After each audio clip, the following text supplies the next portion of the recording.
देखिए, कल हमने कबीर के बारे में बहुत विचार किया और वो हमारा विचार नहीं था। असल में आलोचक जो विद्वान हैं कबीर के संदर्भ में क्या मानते थे, क्या कथन थे, एक थोड़ी सी रूपरेखा हमने समझने की कोशिश की और जाना कि कबीर को लेके दो विचार तरीके से हमें दिखाई दिए।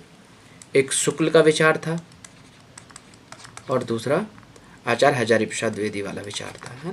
दोनों अलग अलग दृष्टिकोण से कबीर को लेके सोच रहे थे। लगभग कबीर हमारे पूरे हो चुके हैं। कबीर के बारे में अगर कुछ देखना है तो अब थोड़ा सा देखते हैं क्या था।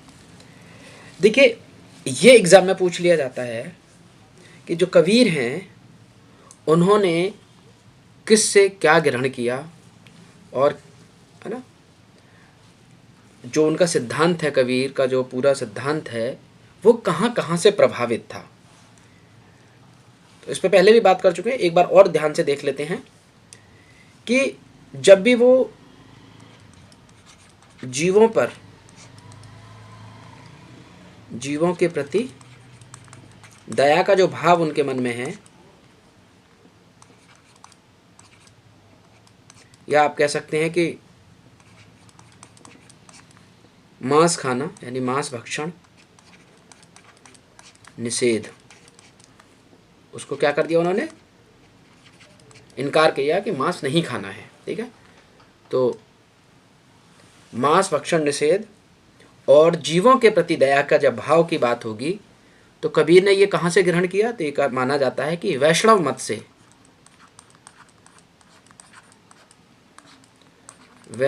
से, इसे ग्रहण किया। वैष्णव जो परंपरा है उसके आधार पर जीवों के प्रति दया का भाव और मांस भक्षण निषेध यानी मांस खाना नहीं है उसका निषेध किया कबीर ने, तो वो आपको दिखाई देगा वैष्णवों के अनुसार।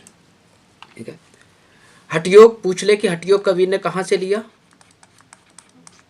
तो सीधी सी बात बिना टेंशन, नाथ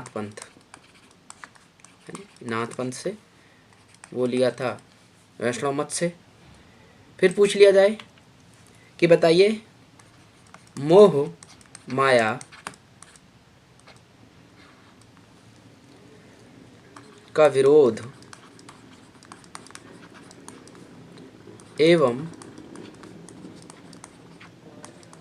अद्वैतवाद हम बहुत बार समझा चुके हैं। ईश्वर को मानने का अद्वैत मतलब कोई भेद नहीं है, सब कुछ एक ही से उत्पन्न हुआ है, तो वो आपका अद्वैत भाव वाला भाव आता है। तो ये कबीर ने कहाँ से अद्वैत का विचार कहाँ से ग्रहण किया है, मोह माया का विरोध और अद्वैत का विचार, तो आपको याद रखना है शंकराचार्य, यानी ये शंकराचार्य से उन्होंने ग्रहण किया है। शंकराचार्य का यहाँ पर वो पालन करते हुए उन दिखाई देंगे। इसके बाद में हठयोग की बात करी, हठयोग आपका नाथपंथ से हो गया और नाथपंथ से ही उन्होंने एक और चीज़ धारण की थी, ग्रहण की थी, वो थी आपकी साधनात्मक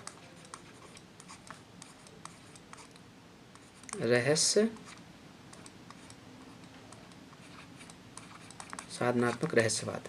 तो ये भी आपका कहाँ से मिल लिया उन्होंने, तो ये भी लिया नाथों से, यानी ये भी नाथ पंथ से ही लिया कबीर ने साधनात्मक रहस्यवाद। फिर बात आएगी एक और रहस्यवाद की, तो वो है आपका भावनात्मक रहस्यवाद।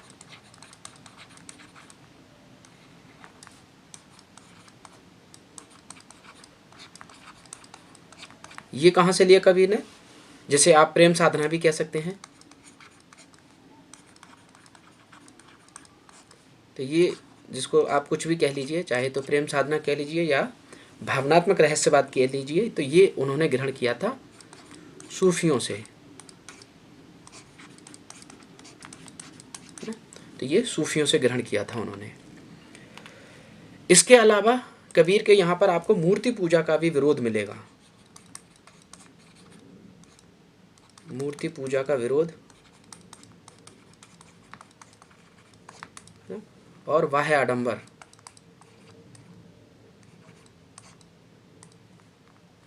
ठीक है, वाह जब लिखते हैं ना तो इसमें हा आधा होता है, ठीक है, और या पूरा होता है। वाह है यानी बाहरी दिखावे का, जो हमें दिखता हो उसी को बाहरी कहते हैं, आंतरिक जो भीतर है। वाह है आडंबर, आडंबरों का विरोध या निषेध, आप जो चाहे कह लें। तो ये भी आपको कहाँ से मिलेगा, बाह्य आडंबरों का विरोध या खंडन या निषेध, कुछ भी कह लीजिए। तो ये उन्होंने ग्रहण किया था मुस्लिमों से, यानी आप कह सकते हैं, अरे लिख जाओ,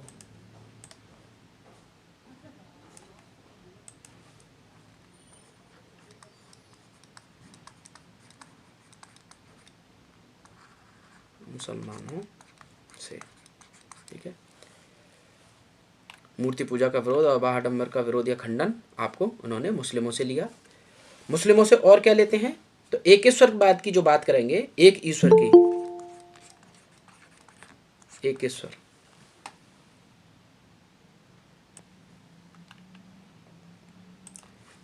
एक ईश्वरवाद,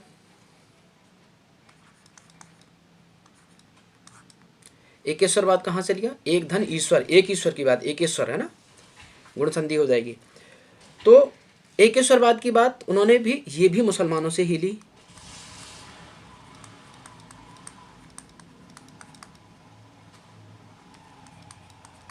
ठीक है, तो देखिए क्या क्या लिया उन्होंने, जीवों के प्रति दया का भाव और मांस भक्षण निषेध आपको वैष्णव मत से उन्होंने ग्रहण किया। कहा जाता है हठयोग की जो बात है वो नाथ पंथ से ली। मोह माया का विरोध एवं अद्वैतवाद का जो दर्शन है, जो विचार है, वो इन्होंने शंकर से लिया। साधनात्मक रहस्यवाद उन्होंने नाथ पंथ से लिया। हठयोग और साधनात्मक रहस्यवाद दोनों ही नाथ पंथ से आएंगे। भावनात्मक रहस्यवाद या जिसे प्रेम साधना कहते हैं, ये सूफियों से ली। और मूर्ति पूजा का विरोध, वाह आडंबरों का खंडन या विरोध, ये मुसलमानों से लिया उन्होंने। और एकेश्वरवाद की जो बात है, ये भी मुसलमानों से ही उन्होंने ग्रहण किया। अब क्या रह गया इसमें, तो अब रह गया कबीर का एक और जो महत्वपूर्ण है, क्योंकि किस परंपरा में आते हैं, ये संत परंपरा में आते हैं, और संत को एक और नाम से जाना जाता है, तो ज्ञानेश्वरी। तो ये जो ज्ञान का रूप है,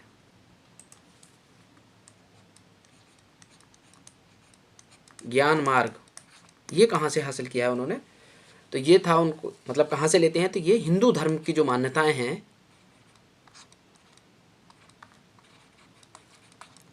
हिंदू धर्म शास्त्रों से, एवं रामानंद का भी नाम इसमें आ जाएगा कि रामानंद से भी उन्होंने बहुत कुछ ज्ञान मार्ग सीखा। रामानंद है ना। तो कबीर ने अपने विचार को खड़ा करने के लिए किन किन चीज़ों का सहारा लिया। ज्ञान मार्ग उन्होंने हिंदू धर्म शास्त्रों के अनुसार रामानंद से। जीवों के प्रति दया का भाव, मांस भक्षण का निषेध, मांस नहीं खाना है, ये वैष्णव से लिया। विष्णु जो वैष्णव लोग होते हैं वो शाकाहारी होते हैं, मांसाहार को उनके यहाँ निषेध है। ऐसे ही हठयोग आपको नाथ पंथ से उन्होंने ग्रहण किया। मोह माया का विरोध एवं अद्वैतवाद का जो भाव है वो शंकराचार्य से लिया। साधनात्मक रहस्यवाद नाथ पंथ से था, और भावनात्मक रहस्यवाद जिसे आप प्रेम साधना भी कह सकते हैं, ये सूफियों से हासिल किया उन्होंने। और मूर्ति पूजा का विरोध, बाह्य आडंबरों का खंडन या विरोध, ये मुसलमानों से, और एक ईश्वरवाद भी मुसलमानों से ही लिया।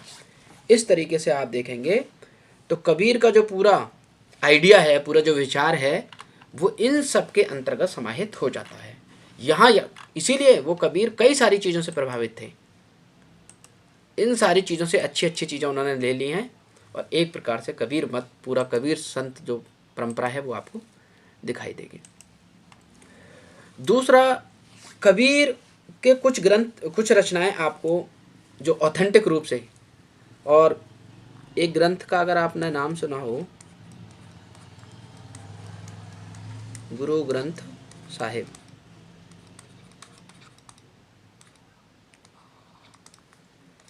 देखिए नाम तो गुरु ग्रंथ है, लेकिन साहिब लगाया जाता है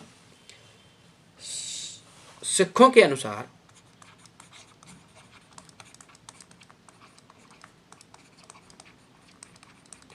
अगर सिख धर्म के किसी गुरु का नाम लेना हो, है ना, उनके गुरुद्वारे का नाम लेना हो, उनके पवित्र ग्रंथ का नाम लेना हो, तो उसके पीछे साहिब लगाना वो अनिवार्य समझते हैं। जैसे गुरु ग्रंथ साहिब, गुरुद्वारा साहिब, गुरु गोविंद साहिब, गुरु नानक साहिब, है ना, तो वो साहिब लगाते हैं अपने पीछे।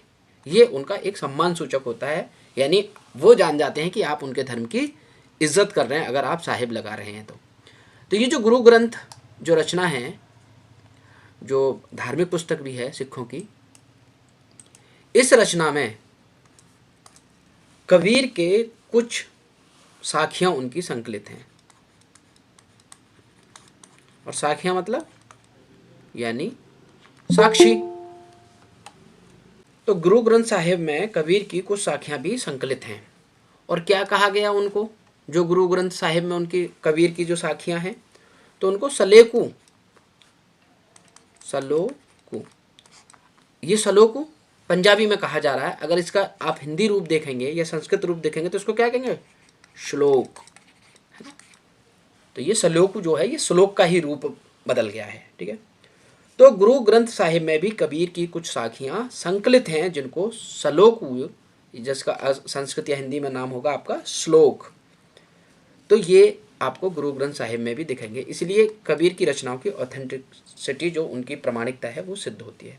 कितनी रचनाएं अगर वैसे इसे याद रखने की कोई आवश्यकता नहीं है, मगर जब बात छिड़ी है तो बता देते हैं कि गुरु ग्रंथ साहिब में लगभग 227 पद संकलित हैं और लगभग 17 राग, क्योंकि रागों में गाए जाते हैं वहाँ, तो इस प्रकार से आप वहाँ पर देख सकते हैं। तो 227 पद हो गए, 17 राग हो गए, और जो श्लोक हैं या जो श्लोक हैं यानी जो छंद हैं उनके, जिन्हें आप दोहा कह रहे हैं, लगभग 237 श्लोक या आप कह सकते हैं सलोकू, ये भी संकलित इस तरीके से कबीर की बहुत सारी रचनाएं आपको गुरु ग्रंथ साहिब में मिल जाएंगी, ठीक है। एक चीज़ और याद रखिएगा कबीर के बारे में, ये बहुत बार पूछा गया, मैं बताना भूल गया था, आज ही याद आया ये वाली बात, कि कबीर ये पूछा लिया जाएगा कि बताइए संस्कृत भाषा को कूप जल, कैसा जल, कूप जल, और कूप जल का मतलब हुआ कुएं का जल, कुएं का पानी, संस्कृत भाषा को कूप जल किसने कहा। तो कबीर संस्कृत भाषा को कूप जल कहते हैं, और जो भाका है, भाका मतलब भाषा, भाषा मतलब उस समय की बोली, बोली मतलब लोक की भाषा, आप समझ रहे हैं ना, ये भाका क्या है। तो ये जो भाका है, ये जो बोली है जिसमें वो कविता कर रहे हैं, जो उनकी सदुक्कड़ी भाषा है या जो पंचमेल खिचड़ी जिसे कहा जा रहा है, वो जो भाषा, ये जो बोली है, जो लोक की भाषा थी, उसे कबीर ने कहा कि संस्कृत कूप जल है। तो ये जो भाखा है, भाखा ही शब्द का प्रयोग किया, इसलिए मैंने सारे अर्थ बताए, भाखा, वो भाखा कहते हैं उसको। ये जो भाखा है, इसको क्या कहा उन्होंने, इसको कहा है बहता हुआ नीर, बहता नीर यानी चलता हुआ पानी, और चलता हुआ पानी स्वच्छ पानी होता है, अच्छा पानी होता है। कूप जल तो एक प्रकार से एक ही जगह ठहरा हुआ पानी हो गया। तो कुएं का पानी खराब भी हो सकता है, लेकिन नदियों के पानी को आप अगर खराब ना करें तो वो कभी खराब नहीं होगा, वो तो बदलता रहेगा, स्वच्छ पानी की तरह रहेगा। तो कबीर ने संस्कृत भाषा को कूप जल और भाका को बहता नीर कहकर पुकारा है। ये कई बार एग्जाम में पूछा है कि संस्कृत भाषा को कूप जल कौन कहता है, यानी भाका को बहता नीर किसने कहा है। तो आप इसे ध्यान में रखिएगा कि ये जो विचार है ये कबीरदास जी का है, ठीक है। इसके अतिरिक्त संत धारा में ही जो एक और महत्वपूर्ण कवि हैं वो हैं दादू दयाल। संत धारा के बहुत महत्वपूर्ण कवि दादू दयाल। जन्म की बात की जाए, उनका 1398 ईस्वी में माना। इनका जन्म 1544 ईस्वी में। कहाँ? अहमदाबाद। कहाँ है अहमदाबाद? गुजरात, वर्तमान गुजरात में पड़ता है। तो 1544 ईस्वी में अहमदाबाद गुजरात में इनका जन्म हुआ और इनका निधन होता है 1603 ईस्वी में। ठीक है, तो 1544 में जन्म हुआ और 1603 ईस्वी में ये मृत्यु लोक को चले गए, इस दुनिया को अलविदा कह दिया। जाति से ये दुनिया बताए जाते हैं। ठीक है, जाति को आपको याद रखने की कितनी आवश्यकता है नहीं। तो ये जाति से दुनिया थे और इनके गुरु बहुत पूछे गए हैं एग्ज़ाम में और बहुत महत्वपूर्ण गुरु हैं। अलग तरीके का नाम आपको मिलेगा। तो इनके दादू दयाल के गुरु कौन हैं? इनके गुरु हैं वृद्ध भगवान। ये थे, इनको वृद्ध भगवान कहा जाता है। अगर वृद्ध भगवान न मिले तो एक और नाम आपको मिल सकता है जो लोक में प्रचलित है, उसको कहा जा सकता है, ऐसा नाम भी मिल सकता है, बुड्ढन, है ना। बूढ़े व्यक्ति को बुड्ढन, जैसे लोक में कभी कभी ये शब्द चलता है कि बुड्ढन, तो या तो वृद्ध भगवान या तो बुड्ढन, ये आपको कोई भी नाम मिल सकता है। तो ये दादू दयाल के कौन थे? गुरु थे। बाद में क्या हुआ? दादू दयाल के बारे में कहा जाता है कि लगभग ये 1573 ईस्वी के आसपास गुजरात से चले आए थे। और गुजरात से कहाँ गए थे? ये राजस्थान आ गए थे। और राजस्थान में एक नरेना नाम की जगह है, वहाँ जाके ये रहने लगे और नरेना में राजस्थान में आ गए। गुजरात से माइग्रेट करके लगभग 1573 ईस्वी में, अब लगा लीजिए इनका जन्म 44 में हुआ है और ये 1573 में गुजरात छोड़ के राजस्थान आ जाएंगे। ठीक है, इसके बाद दादू दयाल के बारे में एक चीज़ और पूछ ली जाती है कि 73 के बाद, जब ये 73 में आए, इसके मात्र जस्ट 2 साल बाद ही, यानी 1575 ईस्वी में, इन्होंने राजस्थान में आकर पर ब्रह्म संप्रदाय, कौन सा? पर ब्रह्म संप्रदाय। देखिए, संप्रदाय ऐसे भी लिखा जाता है, वैसे ऐसे ही लिखना चाहिए और ऐसे भी लिख सकते हैं। ठीक है, आधा माँ यहाँ भी बना सकते हैं, तो उसको टेंशन नहीं लेना है। वैसे शुद्ध रूप आप आजकल यही माना जाता है कि अनुसार की तरह प्रयोग करें, तो वैसे ये भी कोई गलत नहीं है लिखना, जैसे चाहें आप लिख सकते हैं। तो पर ब्रह्म संप्रदाय की स्थापना इन्होंने की राजस्थान में आकर लगभग 1575 की ईस्वी के आसपास। संख्या आपको याद रखने की कोई आवश्यकता नहीं है टीजीटी पीजीटी में कि 1575 की, लेकिन पर ब्रह्म संप्रदाय किसने चलाया था ये आपको जरूर याद रखना है। किसने चलाया था? तो ये दादू दयाल ने शुरू किया था, उन्होंने इस पंथ की स्थापना करी थी। दादू दयाल के बारे में ये भी कहा जाता है, और 1575 का अगर समय देखें भारतीय राजनीति में, भारतीय परिप्रेक्ष्य में देखें, तो इस समय कौन शासन कर रहा है? तो कबीर तो सिकंदर लोदी के समकालीन बताए गए थे। दादू दयाल इस समय में, जो 1575 का समय है, इसके बाद अगर आप देखेंगे तो अकबर भारत की गद्दी पे बैठे हुए आपको दिखाई देंगे। और ये भी माना गया कि लगभग 1585 या 86, ठीक है, तो 85 या 86, 1585 या 86 के आसपास, इस एक साल के भीतर अकबर के साथ दादू दयाल का एक धार्मिक संलाप या वार्तालाप, जो आप कहें, हुआ था इन दोनों के बीच में। और ये जो वार्तालाप चला था अकबर से दादू का, लगभग 40 दिनों तक चला था। ये याद करने के लिए बस थोड़ा सा इंटरेस्टेड हो इसलिए बताया गया। एग्जाम में आए यहाँ से कोई टीजीटी पीजीटी में इतना डीपली पूछे तो इसकी संभावना कमी है, लेकिन फिर भी इससे थोड़ा सा आप रिलेट कर पाएंगे, याद रख पाएंगे कि अकबर का जो समय है, उस समय दादू दयाल का उनसे एक धार्मिक संलाप हुआ जो 40 दिनों तक चला। और इसी समय में, और एक इनका बहुत महत्वपूर्ण कविता है, उनकी बहुत अच्छी कविता है, आप सुनेंगे तो आपको शायद आनंद आए। क्या है? कबीर कहते हैं, दादू कहते हैं, इश्क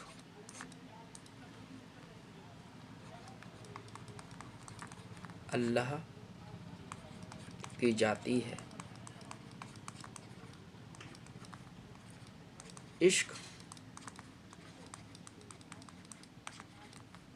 अल्लाह को नाम। इश्क अल्लाह की जाती है, इश्क अल्लाह को नाम,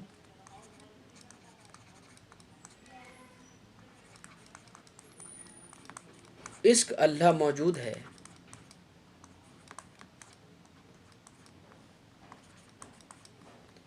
इश्क अल्लाह को धाम।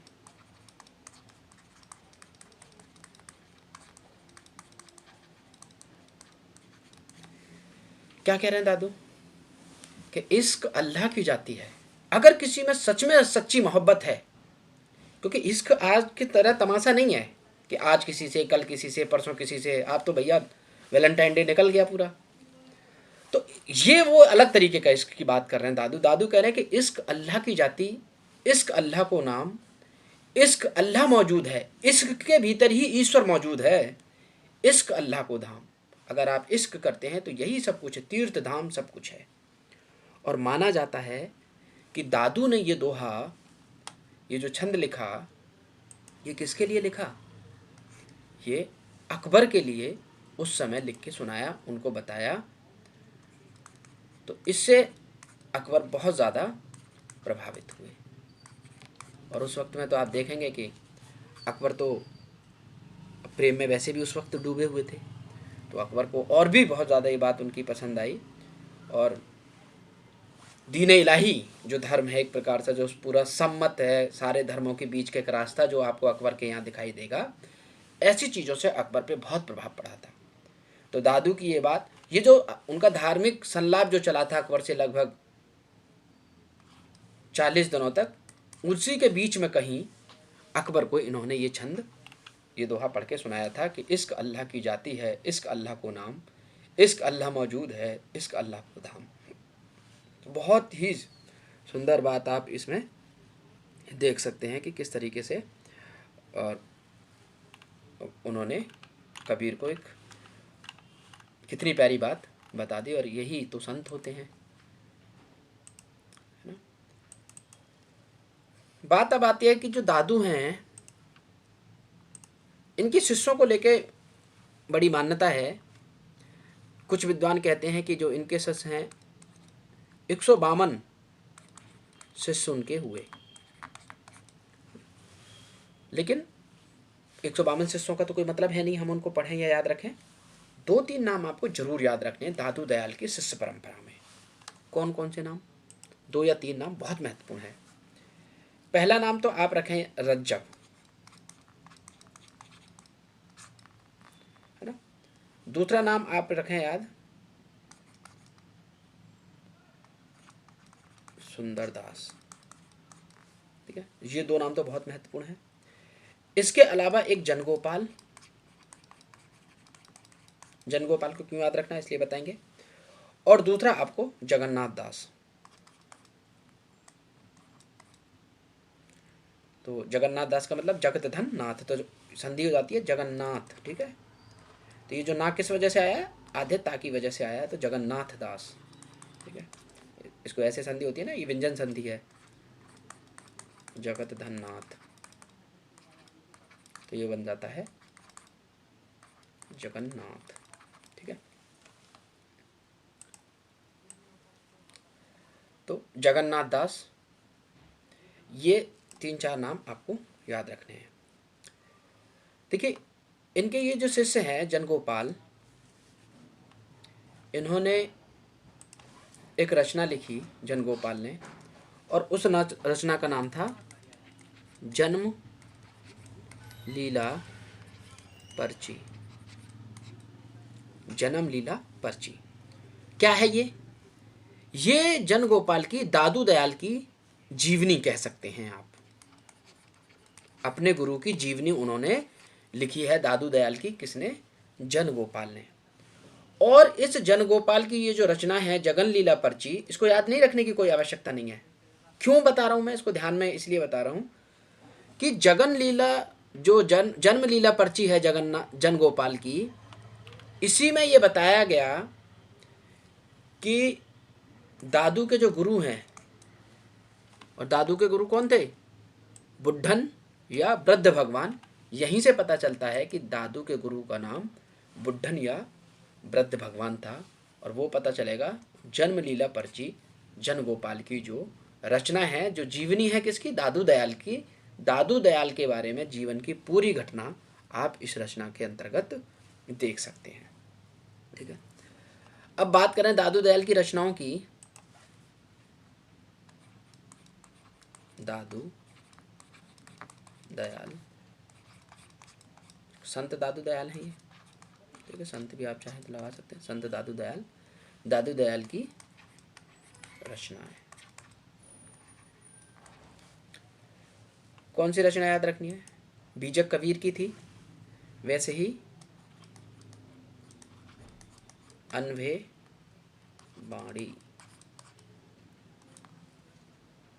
वाणी रचना है दादू दयाल की, बहुत महत्वपूर्ण रचना है। लेकिन ये जो एक शिष्य आपको यहाँ दिखाई दे रहे हैं दादू दयाल के, जनगोपाल ने तो जन्मलीला पर्ची की बात कर ली, जिसमें उनके बुड्ढन गुरु के बारे में पता चलता है, वृद्ध भगवान के बारे में। रज्जब ने दादू दयाल के पदों का संकलन किया, और एक पुस्तक किसकी है? वो दादू दयाल के ही पद हैं उसमें, लेकिन रज्जब ने उसको क्या नाम दिया? तो आपसे पूछ लिया जा सकता है कि बताइए, अंगबधू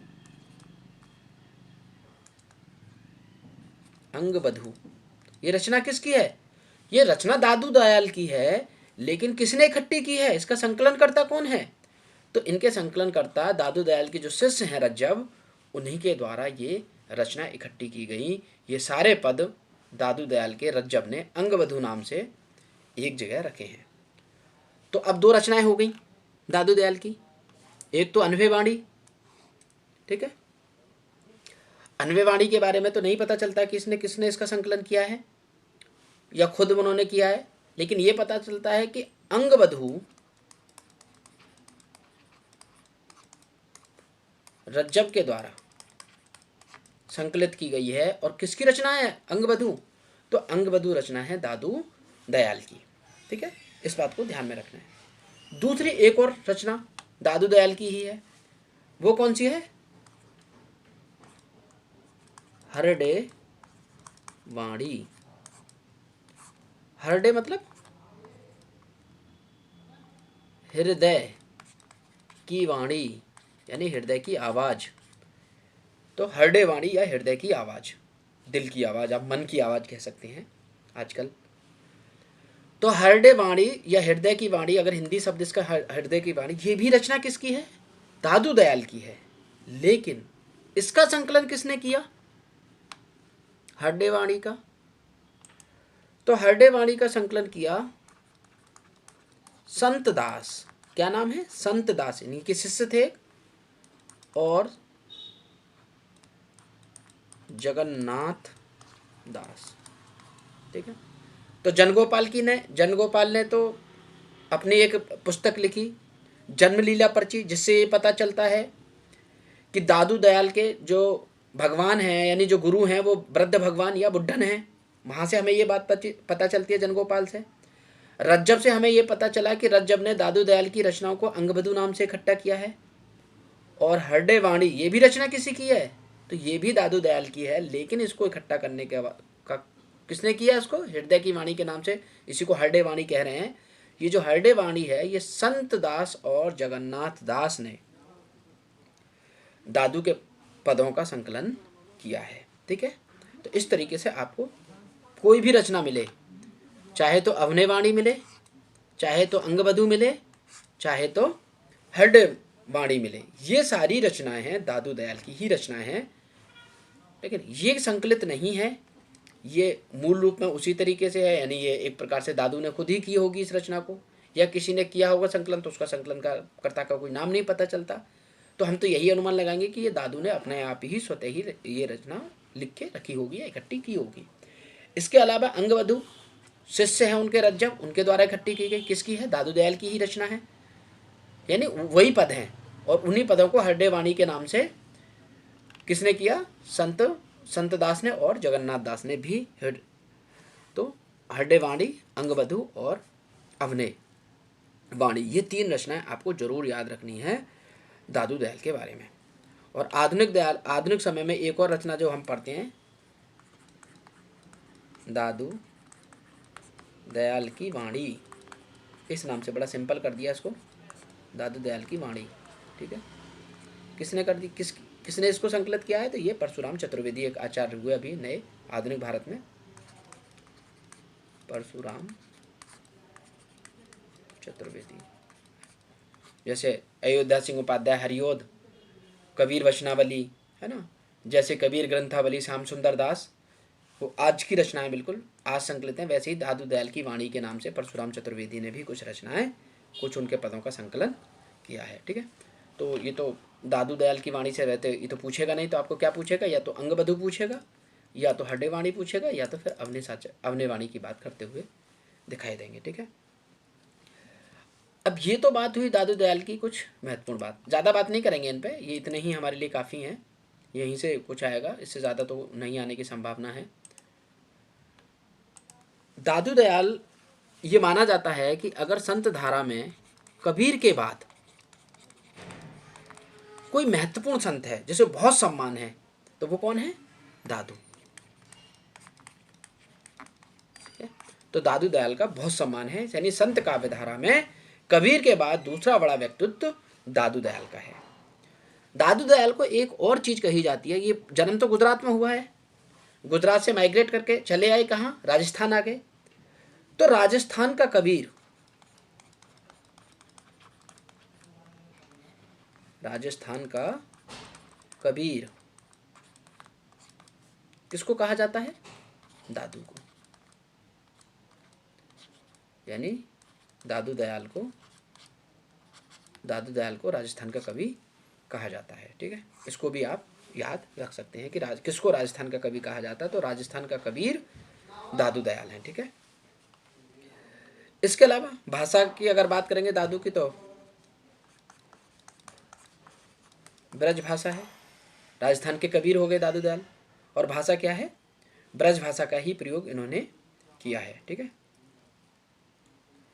और कुछ रचना, क्योंकि राजस्थान में रहे, राजस्थान में ही काव्य किया, राजस्थान में ही परब्रह्म संप्रदाय चलाया, राजस्थान का कबीर भी कहा जाता है, तो इसीलिए राजस्थान की एक बोली है, और वो कौन सी है?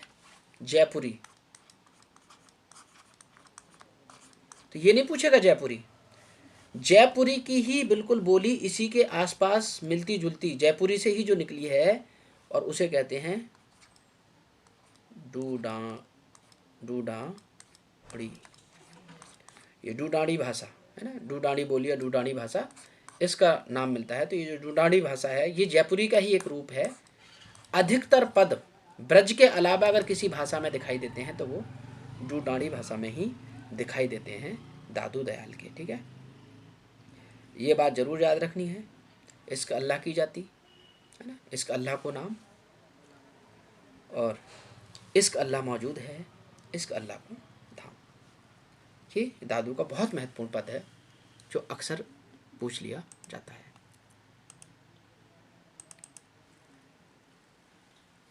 श्याम सुंदर दास ने, ज़्यादा बात नहीं करेंगे, एक ही कथन की बात करेंगे बस। दादू दयाल हमारे लिए कबीर के ज़्यादा उतने महत्वपूर्ण नहीं है, दादू दयाल की यहाँ से बाहर कुछ भी नहीं आएगा। क्या कहा श्याम सुंदर दास ने दादू दयाल को लेके?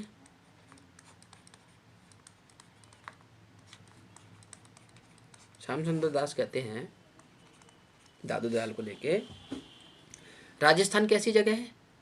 राजस्थान बिल्कुल रेगिस्तान है, वहाँ पे बहुत ज़्यादा सूखा बहुत है, शुष्क भूमि है। तो कहते हैं कि श्याम सुंदर दास कह रहे हैं दादू को लेके, राजस्थान की शुष्क धारा में, राजस्थान की शुष्क धारा पर भक्ति की सरिता, सरिता मतलब नदी, पानी से, कि सरिता को प्रवाहित प्रवाहित करने का श्रेय दादू दयाल को ही है। कि अगर कोई राजस्थान की शुष्क धारा में भक्ति की नदी लेके गया, यानी भक्ति भावना को लेके गया, तो वो कौन था? वो दादू ही थे। दादू को ही इस बात का श्रेय जाता है कि राजस्थान की शुष्क धारा में भक्ति की नदी बहा दी। तो ये किसका कथन है? ये श्याम सुंदर दास का कथन है और बहुत महत्वपूर्ण कथन है दादू दयाल के संदर्भ में। आपको याद रहेगा, राजस्थान की बात चलेगी, राजस्थान का कबीर भी है, राजस्थान की शुष्क धारा में भक्ति के लिए आ रहा है, तो आप ये अनुमान लगा लें कि हाँ, राजस्थान से इतना जो संबंध है, इतनी जो बात है वो दादू दयाल के ही संदर्भ में आती है। ऐसा भी माना जाता है कि दादू दयाल ने राजस्थान में रह के कई सारे स्थान, खासकर 5 स्थानों की बात आती है और जिनको पंचतीर्थ भी आज के समय में माना जाता है। तो 5 स्थानों का उन्होंने भ्रमण किया, वहाँ पे रहे, वहाँ पे साधना की, उसी को पंचतीर्थ भी कहा जाता है। नरैना भरैना जो जगह है राजस्थान में, वहाँ पर आज भी फागुन का जो महीना है, फाल्गुन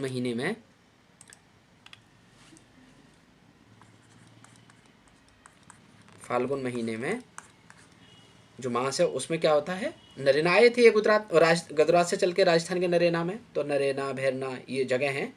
हर साल फागुन के महीने में कुछ मेलों का आयोजन होता है और ये किसके संदर्भ में होते हैं? पंचतीर्थ के संदर्भ में ही, यानी दादू के संदर्भ में ही उन मेलों का आयोजन किया जाता है। तो इसलिए राजस्थान में बहुत महत्वपूर्ण है, दादू दयाल का बहुत महत्व है। ठीक है। दूसरा ये भी कहा गया, एक और चीज़ अगर आप याद रखें कि 1575 परब्रह्म संप्रदाय की जो बात हो रही है ना, 1575 में ही जयपुर के निकट, जयपुरी भाषा ढूंढाड़ी की बात है, तो राजस्थान में जयपुर के आसपास बहुत दिखाई देंगे। तो जयपुर के ही निकट सत्संग, अच्छा संग, सत माने सच्चा, संग माने जो जिनके साथ रहें, अच्छों के साथ संगति, सत्संग, है ना। तो जयपुर के निकट ही 1575 कहाँ? जयपुर के निकट, निकट मतलब पास, जयपुर के निकट ही सत्संग स्थल की स्थापना की इन्होंने। एक सत्संग बनाया कि यहाँ पे आप सत्संग के लिए आएंगे हमेशा, तो सत्संग स्थल की स्थापना की है। और उसी को क्या कहा जाता है? अलख दरीबा, ये नाम मिलेगा। कि बताइए अलख दरीबा कहाँ पर है? तो जयपुर के पास है। या ये पूछ ले कि अलख दरीबा सत्संग स्थल किसने स्थापित किया था? तो कौन है? दादू दयाल हैं। ये पूछ ले कि अलख दरीबा सत्संग स्थल कब स्थापित किया गया था? तो ये 1575 ईस्वी में किया गया। क्या है अलख दरीबा का मतलब? अलख किसको कहते हैं?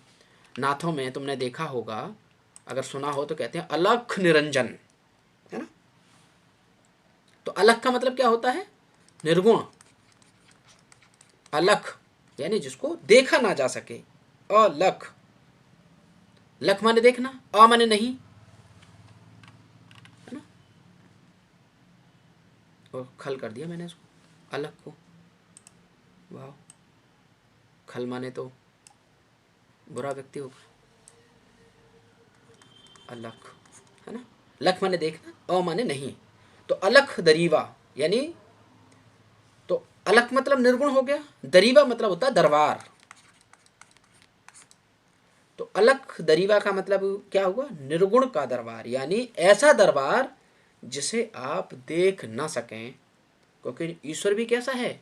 निर्गुण है, तो उसका दरबार भी निर्गुण है।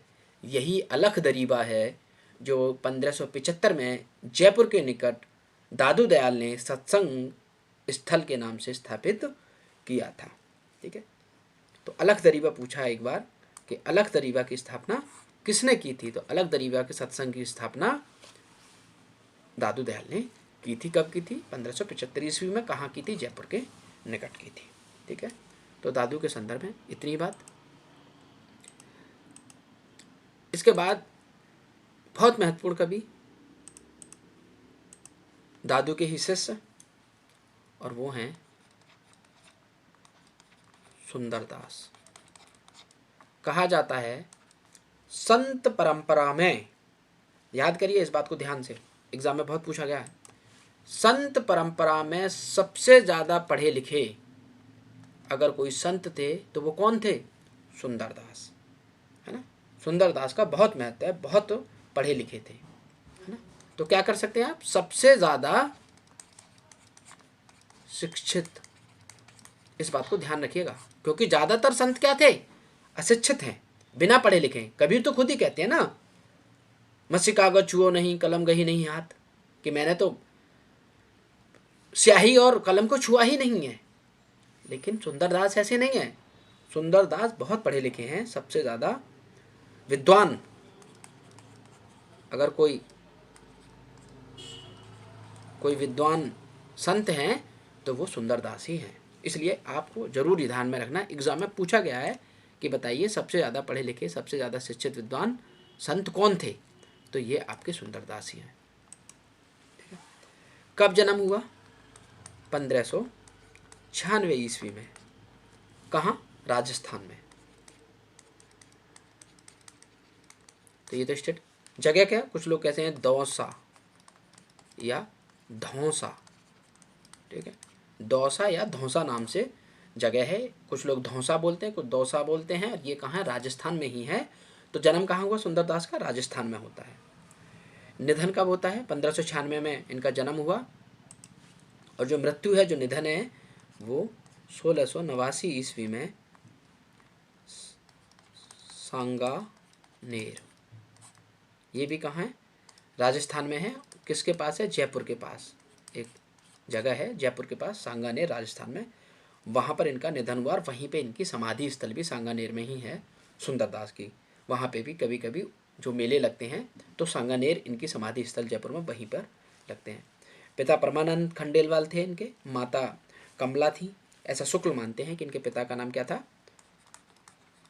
परमानंद खंडेलवाल, और माता का नाम कमला या सती, ये कोई नाम था, और ये कहते हैं आचारामचंद शुक्ल। ठीक है, इसको याद रखने की कोई आवश्यकता नहीं है।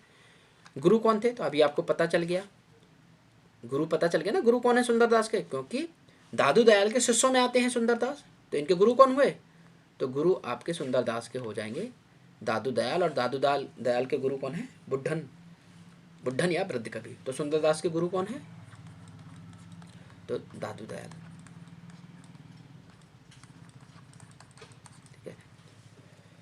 भाषा का प्रयोग डूडाड़ी नहीं मिलेगी इनके यहाँ पे। सबसे ज़्यादा प्रभाव इनके यहाँ क्या है? ब्रज भाषा का।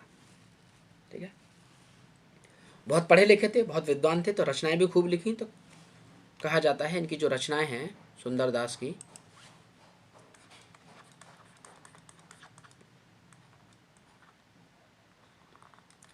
(42) रचनाएं मानी गई, है ना। विद्वान कहते हैं कि इन्होंने 42 रचनाएं लिखी हैं, पर हमें 42 का पढ़ने का तो कोई मतलब है नहीं। तो कौन सी पढ़नी है?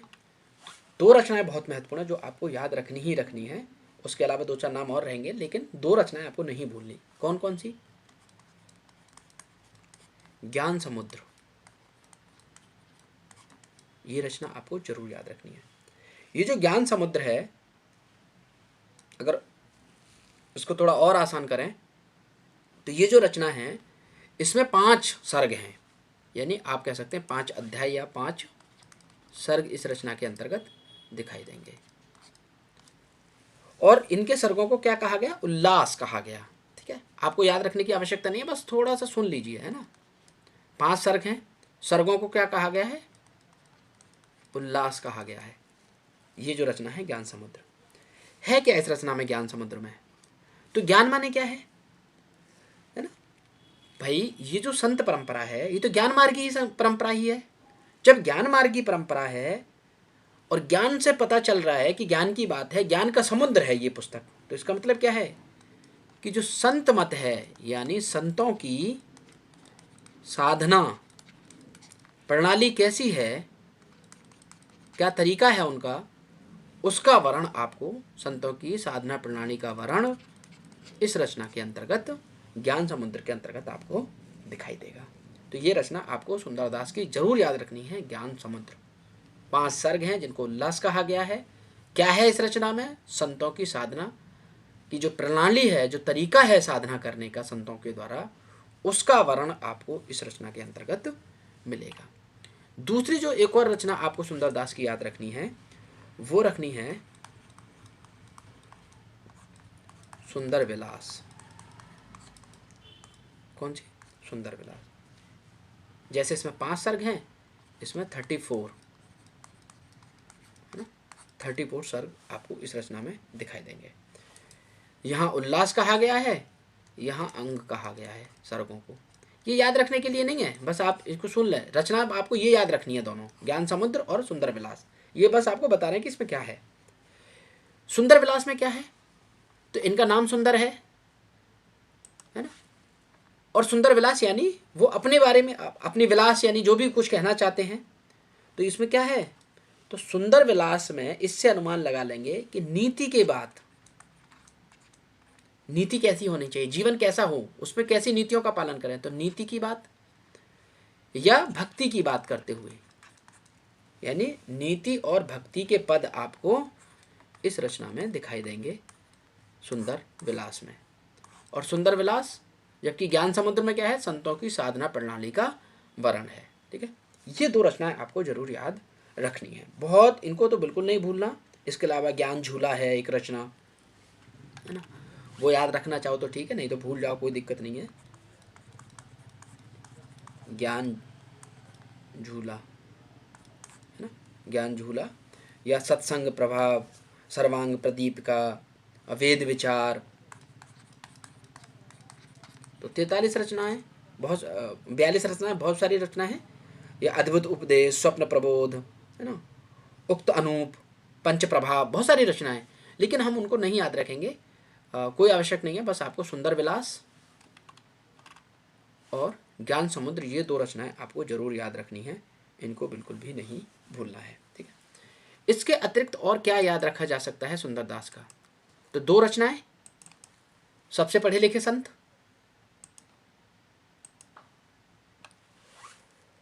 वैसे इनके 5 शिष्य हुए हैं, टिकैत दास, नारायण दास, श्याम दास, निर्मल दास, दामोदर दास, हो ना, उनको कोई याद रखने की कोई आवश्यकता नहीं है। इनके बारे में जो और याद रखा जा सकता है, जब आप कृष्ण परंपरा देखेंगे, कृष्ण संप्रदाय में देखेंगे, तो एक कवि हुए हैं, और कौन है? नंददास, है ना, जड़िया कवि कहा जाता है इनको। बहुत भाषा का बहुत सुंदर प्रयोग करते थे। इनकी रचना भंवर गीत, ठीक है, नंददास की, और सूरदास की कौन सी है?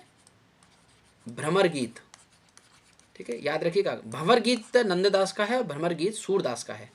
तो ये नंददास, अब भटक रहे हैं, मुख्य विषय पर आते हैं। क्या बताना चाहते थे कि ये जो नंददास हैं, इनकी एक रचना है, कृष्ण काव्य परंपरा में दिखाई देंगे आपको ये नंददास। इन्होंने एक रचना रखी थी, रसमंजरी।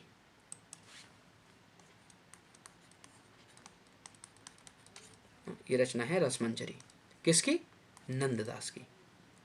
और एक और कवि हैं जो भक्ति काल के अंत में बिल्कुल दिखाई देंगे, जिन्हें रीति काल का प्रवर्तक माना गया है, और वो कौन है? केशव। केशव ने भी एक रचना लिखी है और उसका नाम है रसिक प्रिया। ठीक है, ये 2 रचना है, रसमंजरी और रसिक प्रिया, एक नंददास की, एक केशवदास की। क्या किया? ये आपके जो सुंदरदास हैं,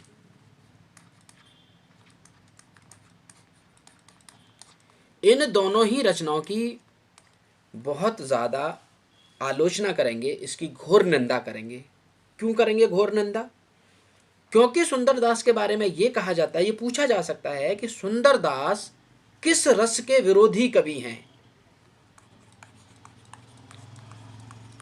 किस रस के विरोधी हैं? बहुत विरोध करते हैं कि ये तो रस होना ही नहीं चाहिए कविता में।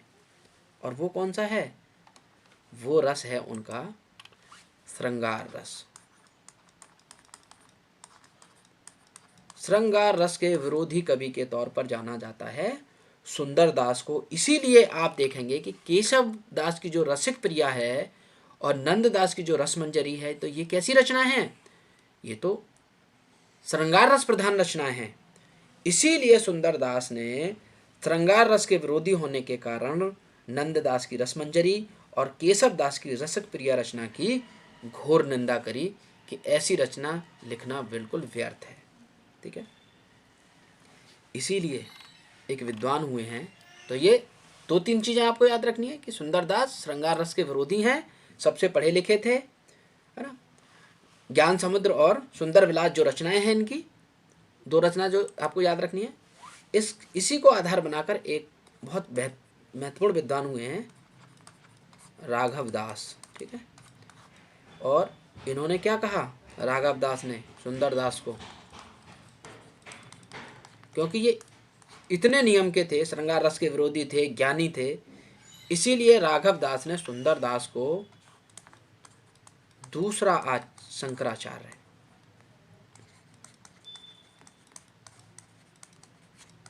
दूसरा शंकराचार्य कहा है। किसने? राघव दास ने। तो राघव दास जो हैं सुंदरदास को दूसरा शंकराचार्य कहते हुए आपको दिखाई देंगे। और आचार्य हजारी प्रसाद द्विवेदी का वो कथन आपको जरूर याद रखना चाहिए इनके बारे में। क्या कहते हैं सुंदरदास के बारे में? एक ही कथन है, बस ज़्यादा नहीं उस पर बात करेंगे, इतने ही हमारे लिए काफ़ी हैं ये, इससे ज़्यादा बिल्कुल भी नहीं आएगा कुछ भी। क्या है सुंदरदास के बारे में आचार्य हजारी प्रसाद द्विवेदी का कथन कि सुंदरदास